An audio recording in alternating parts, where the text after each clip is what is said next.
अस्सलाम वालेकुम नाजरीन। जहलम न्यूज़ के सोशल मीडिया प्लेटफार्म में आपका बहुत बहुत खुश आमदीद। मैं आपका दोस्त शाह हिलाल आपकी खिदमत में हाजिर। नाजरीन, आज हमारे साथ एक ऐसी शख्सियत मौजूद है, बिल्कुल मेरी मुराद कारी मोहम्मद अशरफ साहब की है,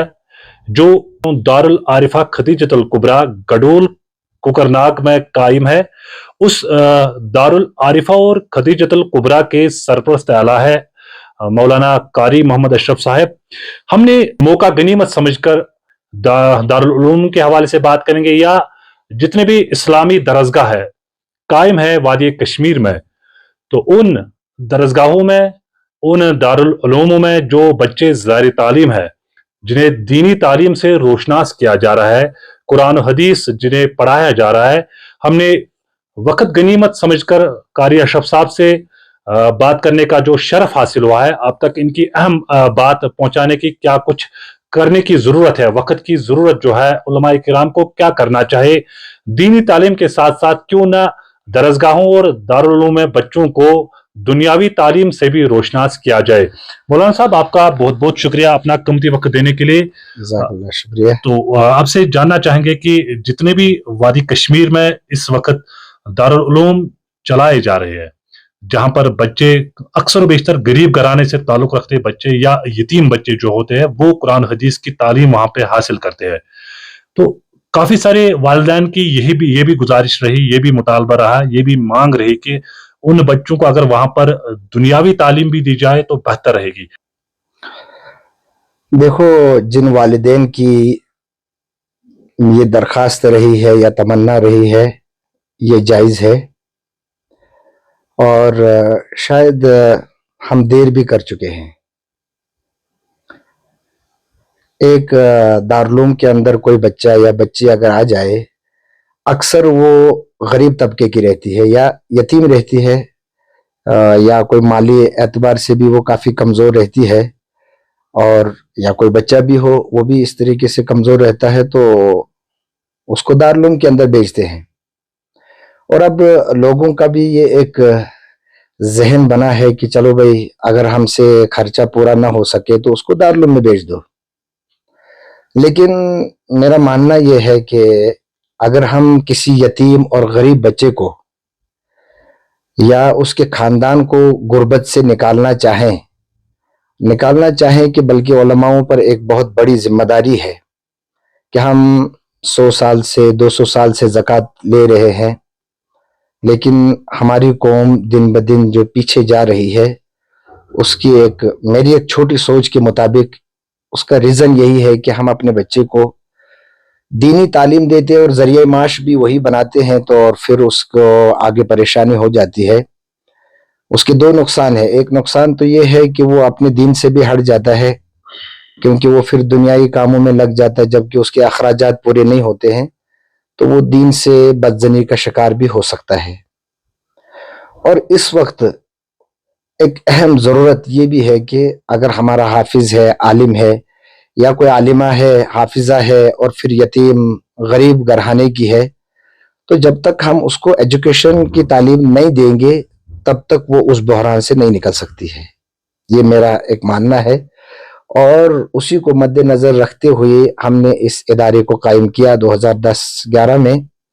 और तकरीबन 2-3 साल ये दीनी तालीम के साथ साथ रहा। लेकिन अल्हम्दुलिल्लाह उसके बाद हमने इसको एजुकेशन के साथ जोड़ा है, और अभी हमारे पास जो बच्चे हैं हाफिज़ बन रहे हैं, और साथ में वो स्कूल भी बेहतरीन एजुकेशन भी वो हासिल कर रहे हैं। और दूसरी मेरी गुजारिश ये है कि ऐसा भी नहीं हो कि भाई मदरसे में बच्चा आ गया है तो उसको हम दीनी तालीम पे मेहनत करेंगे, स्कूल नाम का रखेंगे, उससे भी वो कामयाब नहीं होगा। बल्कि उस बच्चे को बेहतरीन फास्ट एजुकेशन के साथ साथ दीनी तालीम दी जाए, ताकि कल वो कौम के अंदर, चाहे अपनी कौम के अंदर, दूसरी कौम के अंदर जाए, वो ईमानदारी के साथ काम कर सकेगा, और वो अपनी ज़िंदगी को भी बेहतरीन तरीके से चला सकता है, और वो मुल्क को भी आगे ले जा सकता है, जब तक उसके पास दोनों तालीम ना हो। वरना एक तालीम लेकर आप अगर जाएंगे, तो आप देखते हैं इस वक्त रिश्वतखोरी है, बात बात पे ये तो एक कारोबार बन गया है। उसकी वजह यही है कि चाहे वो किसी भी मजहब का है, तो वो अपने मजहब से दूर رہ کر ایجوکیشن لے لیتا ہے تو پھر اس کو یہ چیزیں اچھی نہیں لگتی ہے، بری نہیں لگتی ہے، وہ اچھا ہی سمجھتا ہے. اگر اس کو، کیونکہ کوئی بھی مذہب لے لو آپ، وہ یہ رشوت خوری سے، غلط کاموں سے تو منع ہی کر دیتا ہے. تو بہتر یہ رہے گا کہ ہماری قوم کے لیے کہ ہم اپنے بچوں کو دینی اور دنیاوی کیا، میں تو دینی تعلیم کو بھی دنیاوی کہتا ہوں، کیونکہ دنیا میں رہنے کا اگر بہترین طریقہ آپ کو سکھائے گا وہ قرآن سکھاتا ہے.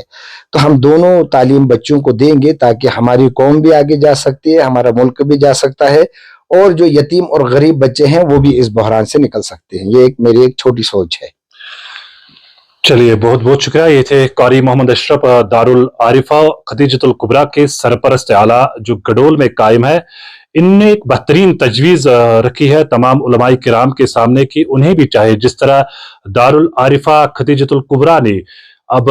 یہ اقدام اٹھایا ہے کہ یہاں پر دینی تعلیم یعنی قرآن و حدیث جو تعلیم بچوں کو دی جا رہی تھی، ان کو اب بہتر سے بہتر معیاری تعلیم یعنی ایجوکیشن بھی ان بچوں کو یہاں پر فراہم کی جاتی ہے اس گڈول میں. اور سب سے اہم بات، ہم اپنے ناظرین اور اپنے ویورز کو یہ بات ضروری بتانا چاہتے ہیں کہ غالباً ضلع اننت ناگ میں یہ پہلا اسکول ہے جہاں پر صرف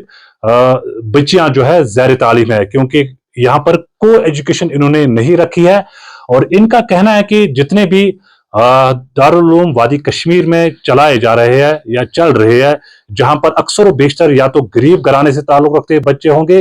یا پھر یتیم بچے ہوتے ہیں، انہیں وہاں پر قرآن کی تعلیم دی جا رہی ہے. لیکن وقت کی ضرورت ہے کہ ان بچوں کو دینی تعلیم کے ساتھ یعنی قرآن و حدیث کی تعلیم کے ساتھ ساتھ اب ایجوکیشن بھی فراہم کیا جائے، تاکہ آنے والے کل کے لیے وہ ایک بہترین عالم بھی بن سکتا ہے، فاضل بھی بن سکتا ہے، حفاظ کرام بھی بن سکتا ہے، لیکن وہ کل آنے والے کل میں ایک بہترین قوم کا ڈاکٹر بھی بن سکتا ہے. یہ بچہ کل قوم کا انجینئر بن سکتا ہے جو لوگوں کی خدمت کر سکتا ہے. اور انہیں دونوں چیزوں پر، دونوں علوم پر ان پر نظر رہے گی، یعنی دین پر بھی وہ ثابت رہے گا اور اپنے اس ایجوکیشن جو تعلیم حاصل کرے گا، فرسٹ ایجوکیشن ملنی چاہے ان بچوں کو، اس پر بھی انہیں نظر رہے گی کہ کس طرح ہمیں اپنے والدین، اپنے اساتذہ اور اپنے قوم کی فرما برداری کرنی چاہیے.